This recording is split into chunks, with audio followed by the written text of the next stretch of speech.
Kakinada DSA గ్రౌండ్స్లో 12 రోజుల పాటు నిర్వహిస్తున్న 15వ hockey India junior national women's hockey championship మ్యాచ్లు షెడ్యూల్ ప్రకారం జరుగుతున్నాయని, దీనికి సహకరించిన జిల్లా కలెక్టర్ షణ్మోహన్కు హాకీ అసోసియేషన్ తరపున కృతజ్ఞతలు తెలియజేస్తున్నట్లు రాష్ట్ర hockey association joint secretary Raviraj తెలిపారు. ఈ సందర్భంగా ఏర్పాటు చేసిన సమావేశంలో రవిరాజ్ మాట్లాడుతూ, హాకీ ఛాంపియన్షిప్ పోటీలకు జిల్లా కలెక్టర్ షణ్మోహన్ జిల్లా యంత్రాంగం మొత్తం అన్ని ఏర్పాట్లు చేసిందన్నారు. ముఖ్యంగా మన అపోలో హాస్పిటల్స్ నిన్న ముగ్గురు ప్లేయర్స్కి ఇంజ్యూర్ అయితే అర్ధరాత్రి వరకు కూడా అపోలో హాస్పిటల్స్లోనే మనకి ట్రీట్మెంట్ చేయడం, ఈ సిబ్బంది అంతా కూడా అపోలో హాస్పిటల్ సిబ్బంది అంతా కూడా మాకు చాలా సహకారం అందిస్తూ పిల్లలకి ఇమీడియట్గా ఫస్ట్ ఎయిడ్ చేయడంతో పాటు పెద్ద ప్రాబ్లం వచ్చినా సరే వాళ్ళు అంబులెన్స్లోనే అక్కడ తీసుకెళ్ళడం కూడా జరిగింది. దాంతోపాటు మన మెడికవర్ కానీ జీజీహెచ్ సంబంధించి హెల్త్ ఆఫీసర్ గారు స్వయంగా వచ్చి వాళ్ళ స్టాఫ్ అందరినీ కూడా ఇక్కడ పెట్టి ఫస్ట్ ఎయిడ్ ఇమీడియట్గా చేయడం జరుగుతుంది.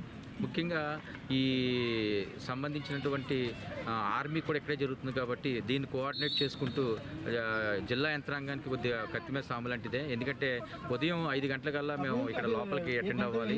అదేవిధంగా అక్కడ కూడా తెల్లవారులు ఈ ఆర్మీ జరగడం వల్ల కొంత కన్ఫ్యూజింగ్గా ఉన్నా కానీ జిల్లా యంత్రాంగం ముఖ్యంగా జిల్లా కలెక్టర్ గారు ఇనిషియేటివ్ తీసుకొని రెండు జరగాలి, రెండు కూడా ఇన్ టైంలో జరగాలని ఉద్దేశంతో చేస్తున్న ఏర్పాట్లలో నిజంగా ఈరోజు ఇబ్బంది అవుతుంది అనుకున్నాం కానీ వారి కోఆపరేషన్తో చక్కగా జరిగింది. అలాగే రేపు ఒక్కరోజు కూడా కొంచెం మార్నింగ్ 5:30కే మ్యాచ్ ఉంటుంది కాబట్టి 4:30కి లోపలికి వెళ్ళాల్సి ఉంటుంది. దీని మీద కూడా జిల్లా యంత్రాంగం మాకు సహకరిస్తే ఖచ్చితంగా వారు అన్ని రకాలుగా కూడా ఏర్పాటు చేస్తున్నారు. జేసీగా స్వయంగా వచ్చి దానికి దీనికి ఇబ్బంది లేకుండా వాళ్ళతో మాట్లాడుతున్నారు. ముఖ్యంగా ఈ టోర్నమెంట్కి సంబంధించి ఇది 4వ టోర్నమెంటు. ఈ 4 నేషనల్స్ ఇక్కడ చేయడం అంటే మరి హాకీ ఇండియా మనకి ఎలా ఇవ్వడంతో పాటు మరి ఇక్కడ ఆర్గనైజర్స్, లోకల్లో ఫిజికల్ డైరెక్టర్స్, డిగ్రీ జిల్లా విద్యాశాఖ అధికారి ఏర్పాటు చేసినటువంటి 38 మంది డెప్యుటేషన్ మీద వచ్చారు. ఆర్గనైజర్స్ అందరికీ కూడా చక్కటి ఏర్పాట్లు చేస్తున్నారు. మరి లోకల్ పబ్లిక్ కూడా చాలా సహకరిస్తున్నందుకు ధన్యవాదాలు.